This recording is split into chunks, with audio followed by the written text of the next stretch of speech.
드립니다. 또 우리 수험생을 위해서 기도를 부탁드립니다. 수험생들이 이제 수시를 신청하게 되었습니다. 이제 수험생들이 수시를 진행하고 또 새로운 길들을 찾아가게 되었을 때 하나님의 은혜가 그들 가운데 있도록 우리 수험생들을 위해서 기도를 부탁드립니다. 교인 동정과 우리 교회 일정은 주보를 참조해 주시기를 바랍니다. 우리 오늘 성경 말씀 함께 봉독하겠습니다. 오늘 말씀은 창세기 28장 10절에서 22절의 말씀입니다. 창세기 28장 10절에서 22절의 말씀, 우리가 잘 아는 야곱이 베델에서 하나님을 만나는 그런 구절들입니다. 창세기 28장 10절에서 22절의 말씀을 함께 한 절씩 교독하시고 우리 22절은 한 목소리를 읽겠습니다. 브엘사에서 하란으로 향하여 가더니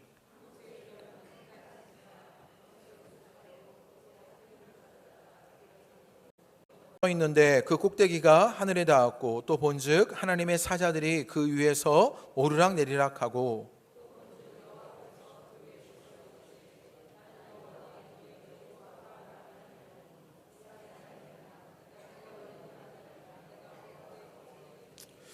내 자손이 땅의 띠끌같이 되어 내가 서쪽과 동쪽과 북쪽과 남쪽으로 퍼져나갈지며 땅의 모든 족속이 너와 내 자손으로 말미암아 복을 받으리라.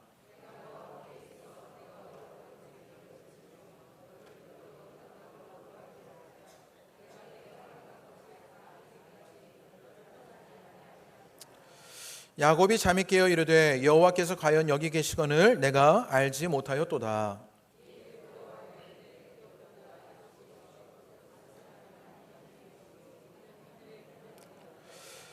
야곱이 아침에 일찍이 일어나 베개로 삼았던 돌을 가져다가 기둥으로 세우고 그 위에 기름을 붓고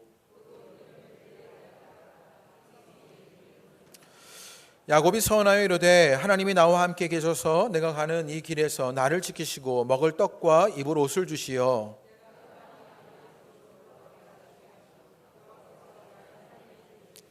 함께 읽겠습니다. 내가 기둥으로 세운 이 돌이 하나님의 집이 될 것이요 하나님께서 내게 주신 모든 것에서 10분의 1을 내가 반드시 하나님께 드리겠나이다 하였더라. 아멘. 할렐루야. 할렐루야. 오늘 예배하시는 여러분들 가운데 주님의 큰 은혜가 있게 되시기를 주님의 이름으로 축복합니다. 태풍 링링이 어제 우리 고양시를 지나가게 되었는데 모두 무사하게 만나뵙게 되어서 참 다행입니다. 우리 옆에 있는 분들에게 그렇게 무사하게 만나뵙게 된 분들에게 반갑습니다. 그렇게 한번 인사하겠습니다. 반갑습니다. 네, 반갑습니다. 네. 모두 안전하게 만나게 되어서 모두 반갑습니다. 오늘부터 상처 치유 시리즈로 제가 설교를 하려고 합니다. 빌립보서의 말씀을 우리가 지난 12주 동안 나누게 되었고요. 이제 상처 치유에 관한 이야기를 함께 말씀을 나누려고 합니다.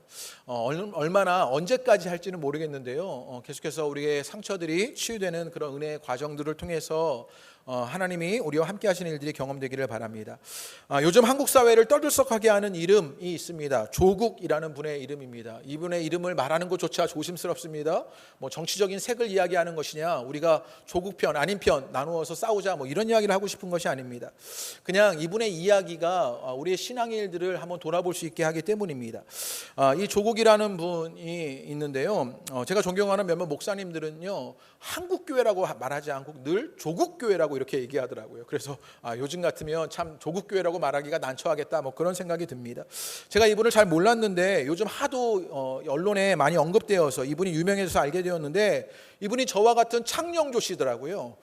그래서 같은 가족이었네 막 이런 생각이 들면서 제가 그럴 때는 학렬을 따져보았죠.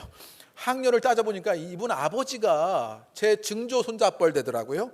제가 고조 할아버지. 그래서 학렬로 우리가 조국 아저씨의 제가 고조 할아버지가 되는구나. 아마 이런 생각을 혼자 하게 되었습니다. 어떤 정치적 발언을 해서 교회에 분란을 일으키고 싶은 것은 아니고요. 이분을 언급하면서 이분의 인생을 좀 들여다보게 되는데 이분이 서울대 법대를 17살 나이에 입학한 영재였습니다. 유학을 다녀오고요. 20대 교수가 되었습니다. 아주 키도 크고 아주 얼굴도 반듯하게 생기신 분입니다. 이분은 아저씨인데 배신감이 드는 아저씨입니다. 아저씨의 상징인 배도 하나도 없는 거예요. 그래서 반듯하게 서 있는 걸 보면 어찌 저 아저씨는 배가 없나? 그런 생각이 듭니다. 또 이분이 머리에 숱도 많은 거예요. 그게 참 부럽습니다. 우리는 점점 숯을 잃어만 가는데 이분은 공부도 잘하고 반듯하고 숯도 많은 걸 보면 참 부럽다 이런 생각이 들었습니다. 이분의 인생을 가만히 보니 실패도 없어 보입니다. 상처란 그분에게 있을 것 같지 않고 날마다 승승장구하면서 살아온 인생이었던 것만 같습니다. 그런데 지난 한 달 동안 이분의 인생이 처참할 정도로 내동댕이 쳐진 것은 아닌가 생각이 듭니다. 수많은 상처와 고통, 아픔을 겪고 있겠다 개인적으로 그런 생각들을 하게 됩니다. 아내의 이름과 딸의 이름이 언론에 오르락 내리락 하게 되었을 때 남편으로 아버지로 참 참담하겠다 그런 생각이 들었습니다. 가만히 인간적으로 생각해 보면 이분의 딸도 만신창이가 되어 있는 것 같습니다. 인터넷을 검색해 보니 이분의 이 딸의 이야기가 조민이라는 딸인데요. 이 딸의 이야기가 나무 위키에 이렇게 내용으로 나와 있는데요. 모든 내용에 의혹과 부정과 논란이 있는 것이었어요. 이 친구의 삶의 모든 것에 의혹이 있고 부정이 있고 논란이 있는 것이죠. 제가 그래서 그 몇 가지 논란과 의혹과 부정들을 적어왔는데요. 무시험 전형 논란, 고려대학교 입시 부정 논란, 연구 부정행위 논란, 허위 스펙 의혹, 동양대학교 서류 위조 의혹, 조국의 딸 대학 입시 적극 지도 논란, 한영외교 부정 입학 의혹, 조기 유학 실정법 위반 논란, 학업 능력 논란, 학사 특혜 논란. 네, 자기 인생이 완전히 부정과 의혹과 논란에 사로잡혀 있는 것을 보게 됩니다. 참 좋은 집안을 배경으로 하고 있지 않습니까? 표면적으로 보면 그가 가지고 있는 삶의 흔적을 보면 나름 자기 인생을 성실하게 살려고 했을 것 같은데 자기 인생이 논란과 의혹과 부정이라는 것에 더 씌워져 있는 것을 보게 됩니다. 자신의 삶이 발가벗겨지고 부정당해 버리는 삶과 상처와 아픔과 고통을 보게 되는 것이에요. 제가 어떤 정치적인 이야기, 이분을 옹호하기 위해서 이런 이야기를 하고 있는 것은 아니고요. 우리가 보기에 정말로 좋은 조건과 환경을 가지고 있지 않습니까? 그런데 그런 좋은 조건과 환경 속에서 좋은 것을 가지고 살아도 상처와 아픔, 고통이 있는 것을 보게 됩니다. 또 부녀 관계에서 보면요, 뜻하지 않게 아버지는 딸에게 상처를 주고 있고요, 또 딸은 아버지에게 상처를 주고 있는 일들을 뜻밖의 겪고 있는 일들을 보게 되는 것이에요. 지난 금요일에 이분의 청문회가 있지 않았겠습니까? 제가 한 주간 휴가 기간이었는데요. 그래서 열심히 청문회를 제가 좀 보게 되었는데요. 제가 인상적으로 기억되는 장면이 있었습니다. 무엇이었냐면 어떤 정치적인 이슈가 아니라 웅동학원 이사 한 분이 나오셔서 청문회라는 그런 장면이었습니다. 이분이 자신을 소개하면서 자신은 독립유공자의 후손이다 이렇게 밝히시더라고요. 가만히 이분을 보니까 그분이 참 순수해 보였습니다. 그리고 정말 고지식한 시골에 가면 만나는 그런 어른 같은 분이시더라고요. 그저 자신이 이사로 있는 학교와 지역사회를 지키고 싶어서 이 청문회를 나오신 것 같아 보이는 그런 분이었습니다. 그런데 제가 눈여겨봤던 것은 국회의원들의 모습들이었습니다. 이 국회의원들이요, 이 어르신께 질문을 하고 있는 것이지요. 듣고 싶은 말이 있어서 질문하는 것 아니었겠습니까? 그래서 처음 시작에는요, 이 어르신의 비유를 맞추려고 온갖 달콤한 말들을 이 어르신에게 하고 있더라고요. 칭찬으로 시작합니다. 그러면서 저도 독립유공자의 후손인데 뭐 이러면서 질문하거나, 어르신 여기까지 오셨는데 뭐 수고하셨습니다, 애쓰셨습니다, 뭐 대단하십니다, 이런 칭찬 일색으로 말합니다. 그런데 이 어르신이 대답을 하는데 이 어르신은요, 정략이나 정치에는 조금도 관심이 없는 분이더라고요. 그래서 원하는 답을 듣지 못하면 이 국회의원들의 눈빛이 달라지는 것입니다. 고개를 돌려버리더라고요. 그런 모습을 보면서 정이 참 뚝 떨어졌습니다. 어떤 한 사람의 인생에는 관심도 없는 것이지요. 철저하게 자기 필요에만 달달한 말들을 던지고 사람들을 이용하려고 하는, 어쩌면 그 국회의원들을 통해서 우리 시대의 광기 같은 것들이 보여졌습니다. 이런 사회의 광기 속에서 우리는 우리가 바라고 기대하는 조건들을 채워내며 살기도 합니다. 그런데 그런 상황 안에 살아가도, 그런 조건 안에 살아가도 여전히 상처와 고통과 아픔을 겪게 되더라는 것이지요. 때로는 뜻하지 않게 서로에게 그 상처와 고통을, 아픔을 주고받는 것이 우리의 인생임을 보게 되는 것이요. 그렇다면 그리스도인 우리는 이 광기 어린 세상을 살아가며 상처를 받을 수밖에 없고, 뜻하지 않게 상처를 주고받게 되는 것이고, 그 상처와 아픔을 겪으며 사는 것이 우리라면 우리는 그 그리스도인들은 그 상처와 아픔을 어떻게 해야 하겠습니까? 오늘 상처와 아픔 속에 있는 한 사람 야곱의 이야기로 이 상처와 아픔을 다루어 볼까 합니다. 우리가 잘 아는 야곱은요, 아주 부정적인 면이 많이 부각되는 사람입니다. 일단은요, 이 야곱이 아주 계산적이었습니다. 머리가 아주 빨랐어요. 머리가 빠른 것이 무엇이 잘못이냐? 빨리 돌아가서 무엇인가를 얻어내는 것, 그게 좋은 것 아니냐? 이렇게 생각할 수도 있는데, 신앙적으로 그에게 있었던 문제는 무엇이냐면 하나님보다도 자기가 먼저 일하였던 것이지요. 하나님이 움직이기도 전에, 하나님이 무엇인가를 보여주시기 전에 그 빠른 머리로 자기가 먼저 술수를 썼던 것이 이 야곱이었습니다. 또 자신의 욕망을 위해서 거짓말하고 도둑질하고 사기치는 그 방법이 참으로 교묘한 그런 사람이 야곱이었지요. 그래서 자기의 이익을 위해서 하나님의 이름도 팔아먹는 것이 야곱이었습니다. 그 성경의 앞에 보면 이삭에게 장자의 축복을 받게 되었을 때 하나님이 보내서 이렇게 왔다라고 하나님의 이름을 팔고 있는 것을 보게 되는 것이에요. 그렇게 야곱이 부정적으로만 보여지는 것이 성경의 묘사입니다. 그런데 가만히 야곱의 인생을 가만히 보면 그런 부정적인 야곱에게도 아픔과 상처가 있는 것을 보게 되는 것이에요. 먼저 그가 태어날 때부터 보면요, 그 야곱은요 어떻게 태어나게 되었냐? 그 형 에서의 발꿈치를 잡고 태어났다. 그래서요 그 야곱의 이름의 뜻이 발꿈치를 잡다, 그런 뜻이 있습니다. 이왕이면 그 형 에서의 머리를 잡았다 이러면요 뭔가 이기는 것 같지 않습니까?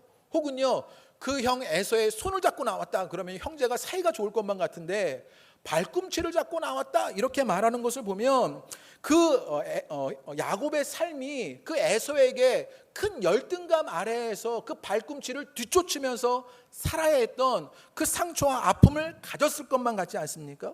우리 창세기 25장 27절에서 28절에 말씀해 보면요, PPT로 준비되어 있는데, 그런 발꿈치를 잡고 살았던 이 야곱이 장성하면서 자라면서 어떤 일들이 일어나게 되었냐? 우리 27절의 말씀을 읽어보겠습니다. 시작.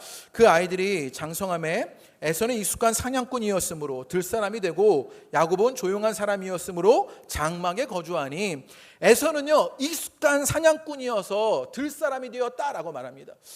당시 시대적인 상황 속에서 노동이나 어떤 무엇인가를 수렵 채취하는데 힘이 있는 사람들은, 재주가 있는 사람들은요 그 사회에서 우대받는 사람이었을 것입니다. 그러니까 에서는요 사냥에 익숙한 들사람이어서 어떤 힘이 있는 능력자로 인정받는 사람이었죠. 그런데 야곱은 어떻게 소개하고 있냐면요, 조용하여서 장막에 머물렀다, 집에 있다 이렇게 얘기합니다. 요즘같이 지성이나 감성이 인정되는 시대라면 조용히 있는 그 사람도 인정받았겠지만, 당시 시대적인 상황에서 노동이 중요했던, 힘이 중요했던 그런 시대에는요 야곱 같은 사람은요 약자로 혹은 루저로 살지 않았을까 예상되어지는 그런 문구입니다. 그러면서 28절의 말씀에 그런 야곱과 에서의 모습 속에 어떤 일들이 일어나게 되었냐? 우리 28절을 읽어봅니다. 시작. 이삭은 에서가 사냥한 고기를 좋아하므로 그를 사랑하고 리브가는 야곱을 사랑하였더라. 안 그래도 열등감에 시달렸던 야곱인데 그 아버지 이삭은요 누구만을 사랑했습니까? 에서를 사랑했던 것이지요. 이길 수 없는 경쟁자 형이었던 에서가 있습니다. 발꿈치를 잡아야 했고요, 사냥에 익숙한 들사람이었고요. 그래서 열등감에 사로잡혀 있었는데, 그런데 그 아버지조차 그 형 에서를 사랑하고 있는 것입니다. 아마 그래서 불쌍한 마음이 들었던 그의 어머니 리브가는 그 아들 야곱을 사랑했던 것만 같습니다. 이 야곱의 모습을 보면 이 야곱도요 부정적으로만 묘사되는 야곱의 모습 속에도 무엇이 있어요? 상처와 아픔이 있는 것을 보게 되는 것이에요.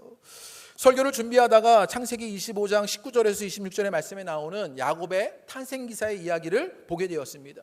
여기에 등장하는 인물의 면면들을 보니까 이 한 사람 한 사람이요 다 아픔과 상처가 있는 것만 같은 거예요.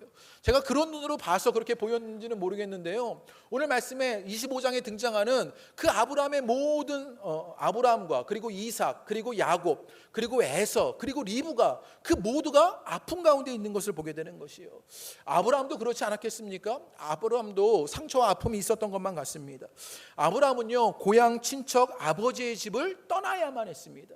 당시에 그 고향 친척 아버지의 집을 떠나는 것은요 아주 생명이 위태로운 일이었습니다. 왜냐하면 당시는요 흔히 족장 시대라고 말해요. 그러니까 우리가 흔히 이야기하는 시족 사회예요. 가족이 울타리를 만들어서 그 가족의 울타리 안에서 살아가는 것이 그 사회의 기본적인 기능이었습니다. 그런데 그 가족의 울타리를 벗어나서 살아야 했던 것이 아브라함이었어요. 그러면서 얼마나 그 울타리를 벗어나 삶의 여러 가지 고초와 어려움들을 겪어야 했겠습니까? 그 삶의 어려움들이 상처와 아픔으로 남지 않았겠습니까? 그러다가 위기가 처했을 때 그 아브라함이 어떻게 합니까? 그 아내를 누이라고 거짓말하지요. 치졸한 자신의 모습들을 그렇게 비춰했던 이 아브라함이 얼마나 상처와 아픔 속에 있었겠습니까? 또 사레가 출산하지 못할 때 하갈을 통해서 아들을 낳는 인간적인 방법을 택하였던 것이 아브라함이었습니다. 자신의 인생에서 실수와 실패를 거듭했던 것이 아브라함이었지요. 그런 실수와 실패를 거듭할 때마다 그 마음에는요, 상처와 아픔으로 가득 차게 되는 것이요. 이삭은요, 어떤 아픔이 있었을까요? 성경에 이삭에 대한 많은 기록이 없습니다. 그런데 그 상처와 아픔이 무엇이었을까요? 이삭의 아픔은 무엇이었냐? 제가 곰곰이 생각해 보니까요, 이삭의 아픔은 아버지가 아브라함이었던 것입니다.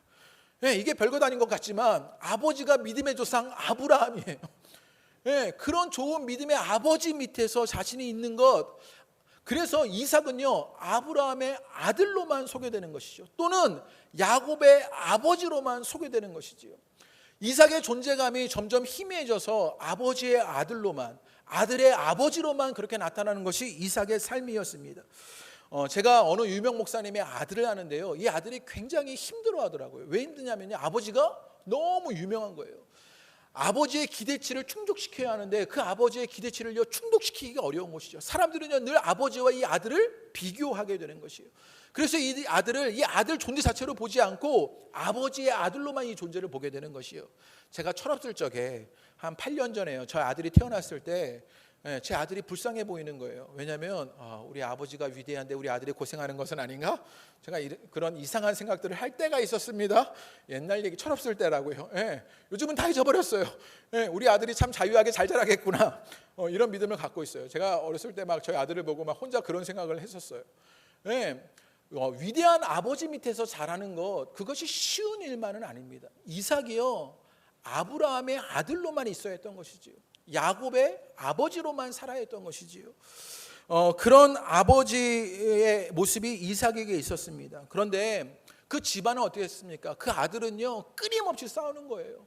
형제가요, 싸우는 게 아버지가 얼마나 큰 상처와 아픔이었겠습니까? 고통 가운데 있었죠. 또 리브가는요, 자신의 말을 듣지도 않고요, 집안이 콩가루 같은 것이지요. 뭔가 상처 아픔 속에 있었던 이삭의 삶을 보게 되는 것이에요. 또 리브가가 나오는데요, 이 리브가의 삶을 보면요, 창세기 25장에 보면요, 리브가가 임신하지 못했다, 이런 구절이 있습니다. 당시 시대에서 여자가 임신하지 못하는 것은요, 존재의 목적을 잃어버리는 것입니다. 여성의 존재의 목적은 당시 시대상에서는요, 임신과 출산에 있었던 것이죠. 많은 아이, 특별히 아들을 낳아야 인정받는 그런 시대를 살았던 것이죠. 그런데 이 리브가가 임신하지 못했습니다. 그 임신하지 못하는 기간 동안 얼마나 아픔과 상처 가운데 있겠어요. 그런데 아들을 낳았던 것이죠. 그래서 에서와 쌍둥이 야곱을 낳았는데 이 형제가 늘 싸우는 것입니다. 이 형이 이 동생을 죽이려고만 하는 것이지요. 이 아들은 열등감에만 시달리고 있는 것이지요. 이런 형제들을 바라보는 어머니의 모습이 얼마나 상처와 아픔 가운데 있었겠습니까?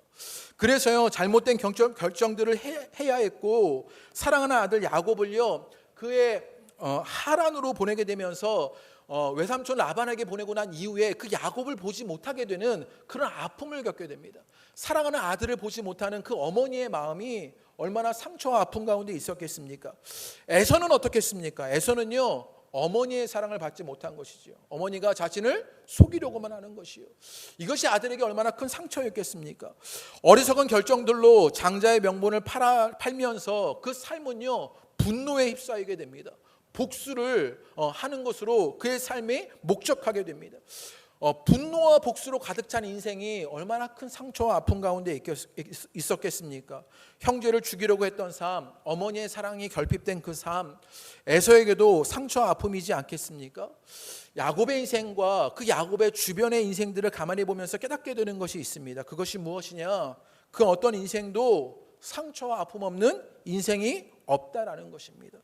우리 모두가 상처와 아픔 속에서 살아간다는 이야기입니다. 그런데 이것을 안다면 우리 가운데 생겨나야 할 새로운 관점이 있습니다. 그것이 무엇이냐? 나만 상처와 아픔을 겪고 있는 것이 아니라 다른 일도 상처와 아픔을 겪고 있다는 것이지요. 오늘 내 옆에 있는 그분도 상처와 아픔 속에서 있다는 사실을 인정할 수 있어야 하는 것이요. 예전에 전도사님과 함께 대화를 나누면서 전도사님이 저에게 해주신 말인데 참 마음에 맴도는 말이었습니다. 모든 인생을요, 멀리서 보면 희극인데 가까이서 보면 비극이라고요. 정말 그렇지 않아요? 성도들 한 분 한 분의 인생을 가만히 보니까 멀리서 보면요, 그 인생이 아무렇지도 않은 것 같아요. 그런데 가까이서 들여다보면요, 정말 그 인생이 전부 다 비극인 것을 보게 되는 것이요. 그 인생이 다 상처 투성이인 것을 보게 됩니다. 제가 목회하면서 가장 죄스러울 때가 있습니다. 그게 뭐냐? 교회를 크게 부흥시키지 못해서 이런 건 별로 죄스럽지 않고요. 제가 정말 죄스러울 때가 언제냐면 성도님들의 여러 가지 삶의 일들을 보면서 겉으로만 보이는 표면만 보고 쉽게 판단하게 될 때가 있습니다. 저분이 왜 그러실까라고 그분의 삶을 이해하지 못하고 있을 때였던 것이지요. 그런데 그분을 만나보고요, 대화해보고 삶의 이야기를 듣다 보면 그럴 수밖에 없었던 그 상처와 아픔이 있는 것을 보게 되는 것이요. 그 상처와 아픔을 알아들이지 못해서 죄스러울 때가 참 많습니다. 어떤 목사님이요, 고통 총량 불변의 법칙이다, 이런 이야기를 설교 시간에 했는데 참 이해가 되는 이야기입니다.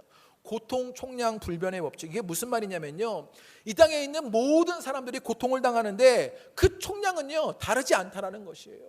어떤 모양으로든지 어떤 일이라든지 어떤 사람에게든지요, 모든 사람은 고통을 겪게 되어 있는데 그 고통의 총량이 다르지 않다라는 것이지요. 모든 이들이 아픔을 받고 모든 일이 상처와 고통 속에서 살아가게 되는 것이요. 그런데 문제는 무엇이냐? 우리는요, 그 상처와 아픔을 겪게 되면 내가 겪는 상처와 아픔에만 함몰되는 것이 우리의 연약함입니다. 그런데 오늘 말씀으로 우리가 깨닫게 되는 것이 있습니다. 무엇이냐? 나와 마찬가지로 내 옆에 있는 그 사람도 상처가 있다는 사실입니다. 내 옆에 있는 내 아내도, 내 남편도, 우리의 자녀들도, 우리의 공동체의 그 지체들도 상처와 아픔을 겪고 있더라는 것이요. 그것을 알아야 하는 것이요. 내 상처 때문에 다른 이들의 상처를 보지 못하는 것이 아니라 내 상처가 다른 이들의 상처를 이해하는 도구가 되어야 하는 것이요. 헨리 나우엔이라는 영성학자가요, 상처 입은 치유자라는 책을 썼습니다. 그 책에 이런 글을 썼는데요, 우리 한번 읽어보겠습니다. 다 같이 한번 읽어보시지요. 시작. 그러므로 고통을 통해 얻은 상처가 다른 사람을 치유하는 원천으로 이용되는 방법을 사역자가 깊이 이해하지 못한다면 진정한 사역을 이루어질 수 없을 것입니다. 어떤 사역자가요, 어떤 상처가 원천이 돼서 다른 사람의 상처를 돌보지 못한다면 진정한 사역자가 될 수 없다, 이렇게 말하고 있는 것이에요. 결국 상처가 다른 사람을 치유하는 원천이 되는 것을 보게 되는 것이에요. 가만히 성경의 인물들을 돌이켜 생각해 보니까 정말 그런 것 같아요. 그 상처가 치유하는 원천이 되는 일들을 보게 되는 것이요. 모세가 애굽의 왕자로 화려하게 살았습니다. 그랬던 모세가 미디안 광야에서 초라하게 40년을 살게 되지요. 그리고 난 이후에야 모세가 기도하기 시작합니다. 어떤 기도가 모세에게 일어나게 되었냐면 그 이스라엘 백성의 구원을 위해서 자신의 구원을 내어놓는 기도를 하게 된 것이요. 제가 참 이게 어떻게 모세가 그렇게 기도할 수 있었지? 제게 늘 의문이었습니다. 모세가 40년간 미디안 광야를 통해서 그 상처받았기 때문에 상처를 통해 상처를 치유하는 그런 치유자가 되는 것을 보게 되는 것이요. 예수님도 십자가 위에서 어떻게 하십니까? 누가복음 23장 34절의 말씀에 보면 예수님은요, 그 상처 입은 십자가 위에서 이렇게 기도합니다. 아버지, 저들을 사하여 주옵소서. 자기들이 하는 것을 알지 못함이니이다. 상처 입은 예수님이 상처 입은 자들을 치유하고 계시는 것을 보게 되는 것이요. 사도행전에 보면 스데반 집사도 돌에 맞아 죽으면서 기도합니다. 어떻게 기도하느냐? 이 죄를 그들에게 돌리지 마옵소서. 상처 입은 자가 상처 입은 자들을 치유하고 있는 것을 보게 되는 것이요. 상처가 다른 사람을 치유하는 원천으로 일어나게 되는 것이요. 상처가 상처를 치유하게 되는 것이요. 오늘 우리가 상처와 아픔을 안다고 말했을 때, 그것이 경험된다고 말했을 때 우리는 우리들의 상처에만 함몰돼서는 안 됩니다. 그들의 상처를 바라보며 내게 있는 상처를 통해서 상처를 치유하는 치유자로 서야 하는 것이요. 주님은 우리에게 그 상처와 아픔을 통해서 상처를 치유하는 치유자로 삼기를 원하시는 것이요. 그 주님의 음성에 응답하는 여러분 되시기를 주님의 이름으로 축복합니다. 오늘 야곱의 이야기를 통해서 그것이 가능해지는 이야기가 등장하게 되는데요. 이 상처 아픔 속에서 야곱이요 더 어려운 일들을 겪게 됩니다. 어떤 일을 겪게 되느냐? 오늘 본문에 보면요, 야곱의 형 에서와 경쟁 관계 속에서 드디어 팥죽 사건이 일어나게 되는 것입니다. 팥죽으로요 그 형 에서의 장자의 축복을 빼앗게 되었던 것이지요. 그러자 형 에서가 동생을 죽이겠다고 칼을 들고 나서게 됩니다. 그러자 리브가는 야곱을 오빠 라반이 있는 하란으로 피신시키게 됩니다. 그리고 하란으로 가는 길에 루스라는 곳에 머물게 되었는데 야곱이 잠들게 되었습니다. 그때 꿈을 꾸게 되지요. 꿈에 사다리가 나오게 되고요, 그 사다리가 땅과 하늘을 이어놓고요, 그 사다리에 하나님의 사자가 오르락 내리락 합니다. 그리고 하나님이 약속의 말씀을 야곱에게 해주시는 장면입니다. 이 장면을 통해서 야곱에게 어떤 일이 일어났느냐, 그가 상처 입은 사람이었는데, 때로는요 부정적인 모습을 가지고 있는 사람이었는데, 그가 그 상처 입은 자의 모습 속에서 상처를 통해서 상처를 치유하는 치유자로 변화되는 일들이 일어나기 시작합니다. 어떻게 그런 일들이 일어나게 되느냐, 우리 15절과 16절 말씀을 통해서 그런 일들이 일어나게 되는 것인데요. 우리 15절 말씀을 다 같이 한번 읽어보겠습니다. 시작. 내가 너와 함께 있어 내가 어디로 가든지 너를 지키며 너를 이끌어 이 땅으로 돌아오게 할지라. 내가 내게 허락한 것을 다 이루기까지 너를 떠나지 아니하리라 하신지라. 상처와 아픔이 많았던 것이 야곱이었습니다. 열등감에 시달렸고요, 이제 자신이 안정적으로 살 수 있는 것을 떠나가 버리는 그런 불확실한 삶들을 살게 될 때, 그때 꿈속에서 나타난 일이 있습니다. 15절 말씀에 뭐라고 말합니까? 하나님이요 내가 너와 함께 있을 것이다. 내가 너를 지켜줄 것이다. 내가 너를 이끌 것이다. 내가 허락한 것이 다 이루기까지 너를 떠나지 않겠다라고 말합니다. 지금 야곱에게 일어나고 있는 일이 무엇이냐면요, 하나님의 존재를 경험하고 있는 것입니다. 여기가 중요한데요, 지금요 야곱은요 그 상처들을 극복하고 그 상처를 통해 상처를 치유하는 치유자가 되는데, 다른 세계를 살게 되는데 그 일이 어떻게 일어나게 되느냐, 하나님의 존재를 경험하게 된 것이요. 그래서 16절에 이렇게 고백합니다. 우리 16절을 다 같이 읽어보겠습니다. 시작. 여호와께서 과연 여기 계시거늘 내가 알지 못하였도다. 야곱이요 그전에는요 하나님의 존재의 경험이 없었어요. 그래서 알지 못하였도다 이렇게 말해요. 그런데 하나님이 과연 여기 계시거늘 내가 이제 알았다 이렇게 이야기하고 있는 것 아닙니까? 야곱이 의미 있는 고백을 합니다. 이전에 알지 못했던 하나님의 존재의 경험이 그에게 일어나고 있는 것이요. 그런데 지금 이 야곱이 하나님의 존재 경험을 하고 있는 상황을 살펴볼 필요가 있는데, 지금 야곱은요 어떤 상황이에요? 그 형 에서를 피해서 도망가고 있는 상황입니다. 그 어머니 리브가의 품을 떠나야 했던 것이지요. 야곱은요 그 어머니 품에서 안정을 취했던 삶이 있었습니다. 그래서 함께 계략도 세웠던 것이 그 어머니 리브가와 함께 했던 야곱의 삶이었지요.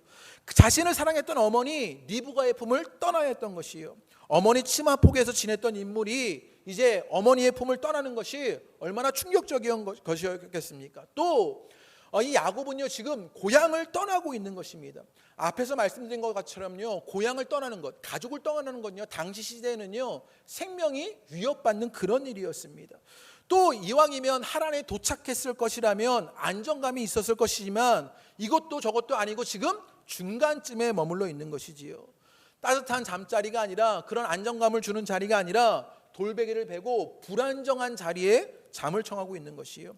지금 야곱은요 어떤 일을 하고 있느냐, 떠나는 일들을 하고 있었던 것입니다. 어머니의 품을 떠나고요, 고향을 떠나고요, 안정적인 울타리를 떠나고 있는 것이죠. 그런데 이것이 의미하고 있는 것이 무엇이냐, 지금요 야곱이요 하나님의 존재를 경험하게 되는데 그 경험의 시작이 이 떠남에서 있었던 것이요. 그러면 이 떠남이 무엇이냐, 이 떠남은요 야곱이요 의존했던 것들이지요. 야곱이 이전에 삶을 살면서 그 어머니를 의존했던 거지요. 그 가족의 울타리를 의존했던 것이지요. 그 고향의 집의 안정감을 의존했던 것이지요. 그런데 그 의존을 떠나게 되자 하나님의 존재를 경험하는 일들이 일어나게 되는 것이에요. 혹여나 여기 계신 여러분들 가운데도 여러분이 의존하는 것들이 있습니까? 그것이 사람이거나, 그것이 물질이거나, 그것이 내가 경험한 무엇이거나, 그것이 가족이거나 남편이거나 아내이거나, 혹은 내가 가지고 있는 사상이나 철학 같은 것입니까? 때로는요 내가 경험했던 것, 내가 의존하는 그것을 떠나야만 하나님의 존재를 경험하게 되는 것을 보게 되는 것이에요. 여기에 아주 흥미로운 지점들이 등장하는데, 상처를 통해 상처를 치유하는 야곱이 되는 과정 속에 어떤 일이 일어나게 되냐면요, 지금요 가만히 보면 야곱이 지금 겪고 있는 어려움들은요 야곱이 자처한 것입니다. 그런데 성경이 우리에게 보여주는 것을 눈여겨봐야 하는데, 지금요 가만히 보면 야곱과 에서를 비교해서 보면요 야곱보다요 에서가 훨씬 더 인간적입니다. 그렇지 않습니까? 탁 팥죽한 거를 좋아하는 뭐 그런 인간미가 있지 않아요? 그래서 동생에게 장자권도 팔고요. 뭔가 더 인간미가 있고 사람 냄새가 나는 것이 에서입니다. 야곱은요 뭔가 교활하고 거짓말하고 사기치고 속임수만 하는 것 같은 사람인 것이지요. 그런데 하나님은 누구를 택했습니까? 야곱을 택한 것을 보게 되는 것이에요. 하나님의 선택의 기준을 알 수 없는 것이지요. 가령 이런 판단에서 우리는요 어떤 사람들을 기준을 놓고 볼 때 도덕적 기준들을 가지는 것이지요. 이 사람은 도덕적으로 괜찮기 때문에, 이 사람은 윤리적으로 그나마 깨끗하기 때문에 이 사람이 괜찮은 것 아니냐, 이렇게 생각하는 것입니다. 그런데 성경에 보면요 우리가 판단 기준으로 갖는 그런 도덕적 기준이나 윤리적 기준도요 적용되지 않아요. 가령 예수님도요 세리와 죄인들, 몸 파는 창녀들과 함께 하신 것들을 보게 되는 것이요. 도덕적 기준에서, 윤리적 기준에서 그들 둘이 함량 미달입니다. 그런데 예수님은요 그들과 함께 하시는 것을 보게 되는 것이요. 성경에 관심을 봐야 하는데, 지금 성경의 관심은요 인간적인 생각과 판단이 아니라 하나님의 생각과 판단에 관심을 기울이고 있는 것이요. 우리는요 그 하나님의 생각과 판단이 옳은가를요 따지라고, 그 시시비비를 가리라고 오늘 말씀을 야곱을 선택한 것이 옳은 것이냐 그것을 말하고 있는 것이 아닙니다. 성경이 우리에게 늘 하고 있는 이야기를 알아야 하는데요, 제가 여러 번 설교 시간을 통해서 여러분에게 알려드렸는데, 송태근 목사님이 하신 이야기인데, 하나님은요 옳은 일을 하시는 분이 아니라 하나님이 하시는 일이 옳습니다. 이게 위대한 명제 아닙니까? 이것을 진리로 믿는 것이 신앙입니다. 이런 신앙은요 어떤 광신적인 무엇인가를 무조건적으로 따라가라는 그것을 말하고 싶은 것이 아니에요. 하나님이 하시는 것이 옳다라고 말할 때 우리에게 어떤 일이 일어나게 되느냐, 우리가 가지고 있는 생각과 판단에는요 한계가 있다는 것을 인정하는 것입니다. 여러분 가만히 보십시오. 여러분에게 착한 사람은 어떤 사람입니까? 이 집사님 너무 착한데, 이 권사님 너무 착한데, 이렇게 말하는 사람들은요 대부분 누구냐면 나랑 친한 사람들이에요. 우리는요 흔히 나랑 친하면 그 사람이 착한 사람들이 되어지는 것 아닙니까? 이 목사님 좋은 사람인데 막 이럴 때는요 그 목사님이 좀 친할 때인 것이지요. 좀 안 친하면요 이 목사님 못된 목사님이 되는 것 아닙니까? 우리가 가진 합리성이요 그렇게 변하는 것들입니다. 우리가 볼 때 나쁘다는 사람이요 착하기도 하고, 착하기도 하는 사람이요 나쁘기도 한 것, 우리의 생각과 판단이 한계가 있다는 것을 지적하고 있는 것 아닙니까? 그래서 당시 기준으로 봐도 야곱은요 인간적으로, 종교적으로, 도덕적으로 별로 인정받을 게 없는 사람이었습니다. 그러나요 하나님은요 그 야곱을 만나 주십니다. 그래서 그의 모든 인간적인 한계를 극복하고 그를요 새로운 세계로 초대하고 있는 것을 보게 되는 것이에요. 이런 면에서 보면 하나님은요 어떤 사람도 절대화하거나 포기하지 않습니다. 이게 아주 중요한데요, 하나님은요 그 어떤 사람이 절대화되는 기준이 되지 않아요. 그 어떤 사람도 포기하지 않으시는 것이죠. 우리가 우리의 인간적인 판단과 한계들을, 기준들을 내려놓는다면 이제 하나님이요 그 어떤 사람도 절대화하지 않고 포기하지 않는 것을 인정해야 하는 것이요. 우리도 그렇게 하나님은요 우리를 절대화시키지 않고 우리를 포기하지 않으시는 것을 보게 되는 것이요. 정말 중요한 것은요 그 한 사람의 상태가 아니라 그가 만나는 하나님입니다. 인간의 불가능 안에서도 하나님의 가능성과 만나게 되면 새로운 삶을, 새로운 세계를 살 수 있게 되는 것이요. 그 은혜의 일들이 여러분에게 일어나게 되기를 주님의 이름으로 축복합니다. 이런 경우가 야곱에게서 일어났던 것이요. 인간에게는요 불가능한데 하나님의 가능성이 그를 새로운 삶으로 변화시키고 새로운 영적인 세계를 열어놓고 있는 것을 보게 되는 것이요. 우리의 상처, 아픔이 때로는요 못난 모습들 속에서 우리의 불가능성들을 일으킵니다. 그런데 우리의 불가능성은요 하나님과의 가능성을 만나 우리 가운데도 새로운 세계, 새로운 삶이 열려지게 되는 것이에요. 그래서 하나님은요 어떤 사람도 절대화하거나 포기하지 않으십니다. 이 하나님의 체험이 중요한 것이에요. 이 하나님의 존재의 경험이 여러분과도 있게 되기를 주님의 이름으로 축복합니다. 야곱은요 이 하나님의 존재의 경험을 하게 되자 그 인생의 공허함이 채워지기 시작하는 것이에요. 하나님의 존재가 상처 아픔 속에서 벗어나 상처를 통한 상처의 치유자가 되어지는 그런 기폭제가 되는 일들을 보게 되는 것이에요. 이어령 선생님의 책 중에 딸에게 보내는 굿나잇 키스라는 책이 있습니다.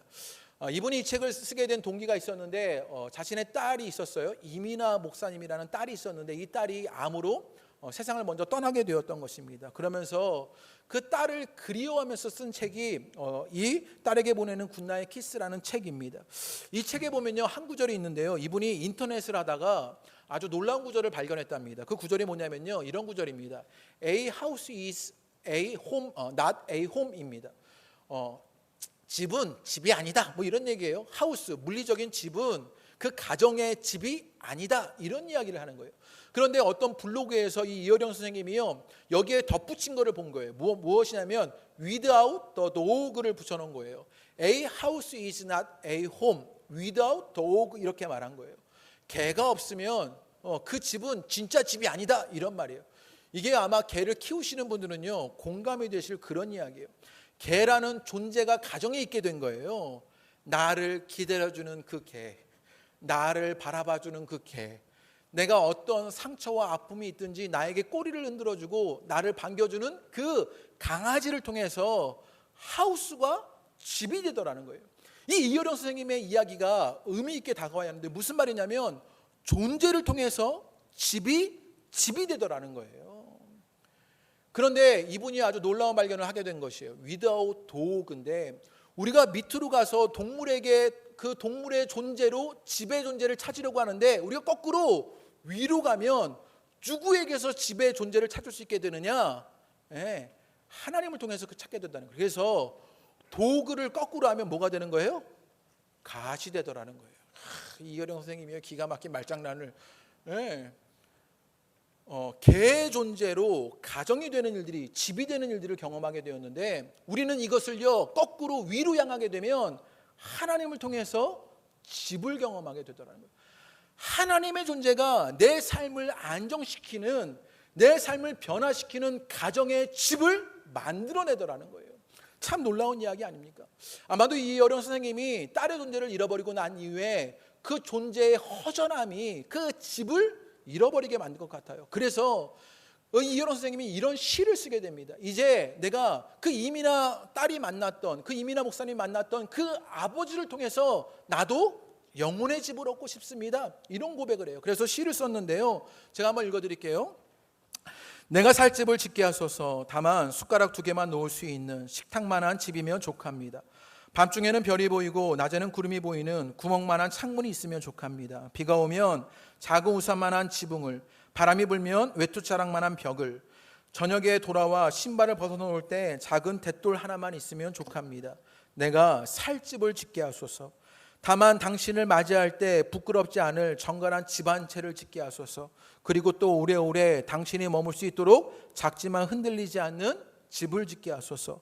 기울지도 쓰러지지도 않는 집을, 지진이 나도 흔들리지 않는 집을, 내 영혼의 집을 짓게 하소서. 하나님의 존재로 집을 지어져가는 이야기를요 이 시 속에서 하는 것이지요. 딸의 존재를 잃어버리고 난 후에 그 공허함이 이분에게 있었습니다. 그런데 하나님의 존재가 내 영혼의 집을, 그 안정을 주는 흔들리지 않는 집을 지을 것이라고 말하는 것이요. 그래서 야곱이요 17절에 이런 고백을 합니다. 하나님의 존재를 경험하고 난 이후에 야곱이 어떤 고백을 하느냐, 우리 17절 말씀을 다 같이 한번 읽어보겠습니다. 시작. 두렵도다 이것이요, 이것은 다름 아닌 하나님의 집이요 이는 하늘의 문이로다 하고요. 야곱이 뭐라고 고백합니까? 이는 다름 아닌 하나님의 집이다, 이렇게 고백하지요. 하나님의 집이라는 안정, 그 집을 얻게 된 이유가 무엇 때문이었습니까? 하나님의 존재가 경험되었기 때문인 것을 보게 되는 것이요. 여러분에게도 이 하나님의 집 배들이 있게 되기를 주님의 이름으로 축복합니다. 하나님은요 그 집에서 존재론적으로 우리에게 나타나 주시어 우리를 바라봐 주시고 우리를 기다려 주시고 우리를 안아 주시는 하나님인 것을 보게 되는 것이요. 그래서 그 하나님의 집 베델이다, 지금 야곱이 이렇게 고백하게 되는 것이요. 하나님의 존재를 경험함으로 하나님의 베델을 사는 그 하나님의 집이 여러분 삶에 있게 되기를 주님의 이름으로 축복합니다. 그래서 우리에게 주시는 로마서 말씀을 봐야 하는데요, 로마서 8장 35절에서 39절의 말씀입니다. 그래서 하나님은요, 우리에게 그 하나님의 존재를 잊지 않으시고 우리에게 보이시며 그 사랑들을 확인하고 계시는데요, 우리 로마서 8장 35절에서 39절의 말씀 다 같이 읽어보겠습니다. 시작. 누가 우리를 그리스도의 사랑에서 끊으리요? 환난이나 공고나 박해나 기근이나 적신이나 위험이나 칼이라. 기록된 바 우리가 종일 주를 위하여 죽임을 당하여 되며 도살당한 양같이 여김을 받았나이다 함과 같으니라. 그러나 이 모든 일에 우리를 사랑하시는 이로 말미암아 우리가 넉넉히 이르니라. 내가 확신하노니 사망이나 생명이나 천사들이나 권세자들이나 현재 일어나는 장래일이나 능력이나 높음이나 가품이나 다른 어떤 피조물이라도 우리를 우리 주 그리스도 예수 안에 있는 하나님의 사랑에서 끊을 수 없느니라. 여러분에게 이 말씀이 아멘으로 고백되기를 주님의 이름으로 축복합니다. 39절의 말씀에 이렇게 고백합니다. 우리를 우리 주 그리스도 예수 안에 있는 하나님의 사랑에서 끊을 수 없으리라. 하나님의 존재가 여러분과 함께함에 우리가 하나님의 집 베드를 살게 된다라고 말하는 것이요, 우리는 상처와 아픔을 살아갈 수밖에 없지만, 뜻밖의 상처들을 주고받고 살 수밖에 없지만, 그 하나님의 존재, 그 하나님의 사랑은 우리 가운데 있어 우리를 하나님의 집 베드를 살게 하는 일들을 보게 되는 것이요, 여러분을요 이 하나님의 사랑에서 끊을 수 없습니다. 이 하나님의 존재 경험이 여러분을 상처와 아픔 속에서도 하나님의 집 베델을 살게 하게 되는 것입니다. 그것으로 상처를 통해서 상처를 치유하는 치유자가 되는 것을 보게 되는 것이요, 마지막으로 야곱에게 일어나는 일이 무엇인지를 봐야 하는데, 하나님의 존재 경험이 일어나게 됩니다. 하나님을 존재적으로 경험하게 되는 이 야곱에게 어떤 일들이 일어나게 되느냐, 13절과 14절의 말씀입니다. 우리 28장 13절과 14절의 말씀 다 같이 한번 읽어보시지요. 읽겠습니다. 시작. 나는 여호와니 너의 조부 아브라함의 하나님이요 이삭의 하나님이라. 내가 누워있는 땅을 내가 너와 내 자손에게 주리니 내 자손이 땅의 띠끌같이 되어 내가 서쪽과 동쪽과 북쪽과 남쪽으로 퍼져나갈지며 땅의 모든 족속이 너와 내 자손으로 말미암아 복을 받으리라. 지금요 야곱이요 하나님의 존재를 경험하게 됩니다. 경험하게 되면서 그에게 일어난 일이 있었는데, 하나님이요 말씀을 주시는 일들이에요. 그런데 13절과 14절의 말씀을 가만히 읽어보면 이 말씀이 먼저 누구에게 주신 말씀이라는 걸 우리가 너무나 잘 알지 않습니까? 네, 누구에게 주신 말씀입니까? 네, 야곱의 할아버지였던 아브라함에게 주셨던 말씀입니다. 지금 아브라함에게 주셨던 그 언약의 말씀을 다시 한번 야곱에게 다시 한번 전이하고 있는 것을 보게 되는 것이에요. 여러분, 상처와 아픔이 무서운 것이 무엇인지 아십니까? 상처와 아픔이 무서운 것은요 전이 되기 때문입니다. 상처와 아픔은요 다른 사람들에게 전이 되는 일들이 있습니다. 교회에서 여러 사람들을 경험해보고 청년들을 경험할 때가 많습니다. 그런데 청년들 가운데 아버지에 대한 안 좋은 기억들을 갖고 있는 청년들이 참 많은 것이지요. 대부분 이런 아버지에 대한 기억들은 어떻게 전이 됐냐면 엄마들을 통해서 전이 되는 것 아닙니까? 엄마들이요 이 아버지에 관해서 원망하고 불평할 때마다 그 자녀들은요 그것을 듣고 그 상처와 아픔들을요 전이 받는 것이지요. 또 그 아들들은요 그 아버지를 통해서 때로 폭력적인 아버지 밑에서, 사랑 없는 아버지 밑에서 자라다 보면요 그 아들도요 그것을 너무나 싫어하는 거예요. 그런데 어떤 일이 일어나게 되느냐, 나중에 그 아들도 아버지가 되면 영락없이 그 아버지의 모습을 하고 있는 것을 보게 되죠. 폭력적이기도 하고요 사랑을 주지 못합니다. 상처와 아픔이 전이 되고 있는 거예요. 딸들은요 그 아버지를 피해서 결혼을 피난처 삼아 결혼했는데 그 남편이 오히려 더 불행하게 만드는 일들을 겪게 되는 것, 상처와 아픔은요 전이 되는 일들을 보게 되는 것이요. 아브라함에게도 아픔과 상처가 있었습니다. 이삭에게도 아픔과 상처가 있었습니다. 야곱에게도 상처와 아픔이 있었습니다. 그런데 오늘 13절과 14절의 말씀을 가만히 보십시오. 이들에게 있는 상처와 아픔이 전이 되는 것이 아니라 이들에게 무엇이 전이 되고 있느냐? 말씀이 전이 되고 있는 것을 보게 되는 것이요. 이게 중요합니다. 우리가 하나님의 존재를 경험하게 되면 우리가 우리 자녀들에게 이제는 이어줄 것이 생기게 되는데, 그것은 내 상처와 아픔이 아니라 주님의 말씀이 되는 일들을 보게 되는 것이에요. 여러분이 여러분 자녀들에게 무엇을 남기며 살아가시겠습니까? 여러분은 여러분의 가족들에게 무엇을 남기며 살아가시겠습니까? 여러분의 상처와 아픔을 전이시키면서 사시겠습니까? 내 아픔과 상처는 누군가에게 전이 되어서 더 큰 상처와 아픔들을 만들어내게 되는데, 내가 하나님의 존재를 경험하게 되면 그 하나님의 존재 경험은 나를 하나님의 집 베드를 살게 되면서 이제는 상처를 전이하는 것이 아니라 말씀을 전이하는 일들이 일어나게 되는 것이요. 여러분 가정에, 여러분 자녀들에게 이 은혜의 일이 일어나시게 되기를 주님의 이름으로 축복합니다. 야곱은요, 아브라함이 받았던 그 약속의 말씀을 자신도 받게 됩니다. 그 말씀이 이어져 가고 이어져 오게 되는 것들을 보게 되는 것이요. 오늘 여러분의 삶을 통해서도 여러분이 여러분 자녀에게, 다음 세대에게 그 상처를 옮겨주는 것이 아니라 그 말씀을 옮겨주는 자들이 되기를 주님의 이름으로 축복합니다. 어떻게 해요? 하나님의 존재가 경험됐기 때문입니다. 하나님의 집 베드를 살기 때문입니다. 그 은혜의 역사가 여러분 가운데 있게 되시기를 주님의 이름으로 축복합니다. 말씀을 마치려고 합니다. 상처 아픔에 함몰되지 않기를 바랍니다. 상처로 상처를 치유하는 치유자가 되시기를 바랍니다. 어떻게 해야 합니까? 하나님의 존재가 경험되어야 합니다. 하나님의 집 베드를 사랑할 때입니다. 여러분이 의존했던 것을 떠나고 이제 우리를 포기하지 않는, 그 누군가를 절대화시키지 않는 그 하나님을 만나야 하는 것이요.